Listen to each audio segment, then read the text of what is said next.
Hi there, everyone. It's Rodadiwak, and I just want to start by saying I'm so thankful for all the nice comments you guys have left. It really does mean a lot to me knowing that some people actually like the stuff that I've made.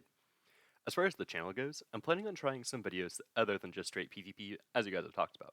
My current plan is a series of videos where I cover money making, breeding, and then finally EV training, and over the course of those guides, show my process I've used when grinding the money for a Pokemon, using that money to breed it up, and finally EV training it to be ready for competitive play. Don't worry, I'll still continue to make PvP videos as well, but let me know other things you guys like to see, and I'll try to do my best on those. All of this got put on hold, however, when the new event dropped just today. I decided to test it out with my friend Sam to see if we could make a quick guide to cover everything, to grind this event successfully. We made some mistakes along the way, but I think we got a pretty good idea. So without further ado, let's get into the Lunar event. Alright, so first, you're gonna get to Unova and flood in Nasreen City. You're gonna go ahead and talk to the lady directly below where my character used to be to start the event. There's a huge group of people there, shouldn't be too hard to find.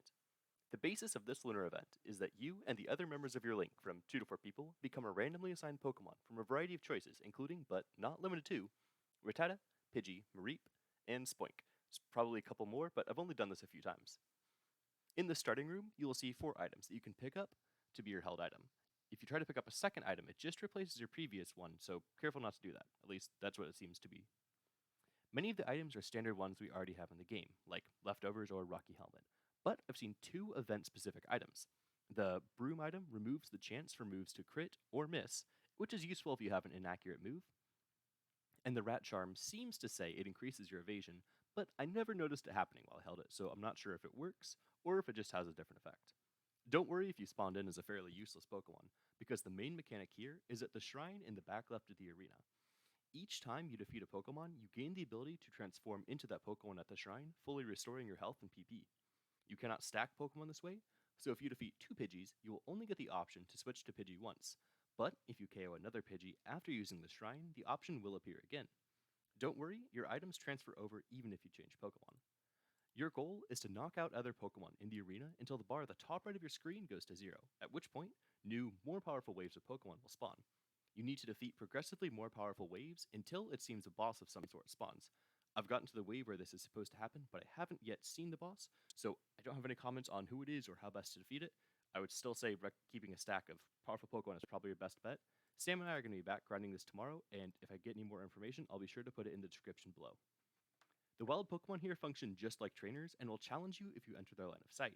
Don't worry about the grass. Wild Pokemon don't appear in the zone. For the battles, if you're close to your Link member, and I know that's kind of a subjective term here, but the distance really seemed random and a bit finicky, you'll enter a double battle alongside with your partner. For the first couple waves, it's just a straight 2v1, you and your partner versus the one Pokemon that challenged you. But after a couple waves, the enemies will start calling for help if you fail to one-shot them. They will still call for aid even if you use a move like Fake Out, so go ahead and try to get the one-shot if possible. After a couple more waves, the enemies become guaranteed double battles, with one Pokemon being the Pokemon you see walking around, and another one being a random Pokemon that can spawn in that wave. Now, after a decent number of waves, the items at the starting house will respawn and be randomized again, but I don't know how many waves that takes. Additionally, there is a red bag that can spawn quite a few waves in.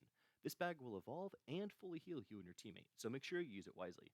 It also gives a small permanent boost to your EVs that stay even if you transfer Pokemon, and you recover an extra life for your team. The evolution is only for your current form and is lost if you change Pokemon, however. I don't know if more than one of these bags can spawn, but I've only ever seen the one. Now, if you're separated from your partner and get defeated, or if you and your partner are both defeated at the same time, then you will consume 1 or 2 of your starting lives respectively, and respawn at the shrine. The lady there will tell you how many remaining lives that you have. If in a double battle and only one of you is defeated while the other survives the battle, then the defeated member will get revived at 1 HP after the fight, but they'll keep the remaining PP they had before they were knocked out. This is a strategy you can use to redirect the AI Pokemon's attacks if you find yourself in a pinch and far from the shrine. Now, that should cover all the basics. I want to go to a couple strategies my friend and I discovered in our first couple tries. For starting Pokemon, Spoink seems by far the strongest, with Rattata being pretty decent. They both have reasonable speed while having very high base power stab moves, being Extra Sensory and Hyper Fang respectively. Eviolite is super strong early game, but eventually you'll get access to fully evolved Pokemon and it will no longer be useful. Leftovers is incredible here, and Muscle Band is decent on physical attackers. The most broken strategy we found so far is to have a Combuskin and a Pokemon with Fake Out, being Chimchar or Apom in this game mode. So what you want to do is you want to get your Combuskin knocked out, so he revives at 1 HP after the fight. Then, your move Reversal will be able to one-shot basically anything you run into. Combuskin is rather slow though, so you want your other member to have Fake Out, which you can use to keep the opponent still and knock them out.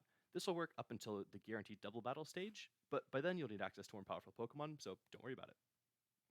Another thing to exploit is Minim and Plusle. They will always use Helping Hand, so double target or fake out the other Pokemon to waste both of their turns. That's about all I know as far as general recommendations go, so just try to keep a variety of powerful Pokemon stored up so you can change types to counter any threat that comes up. Another thing that seems interesting but I didn't get to do is evolving Piloswine. This seems potentially pretty strong, but I haven't tried it. Finally, let's get to the rewards you can get. You'll be rewarded with lucky gold and copper coins after completing a minimum number of waves.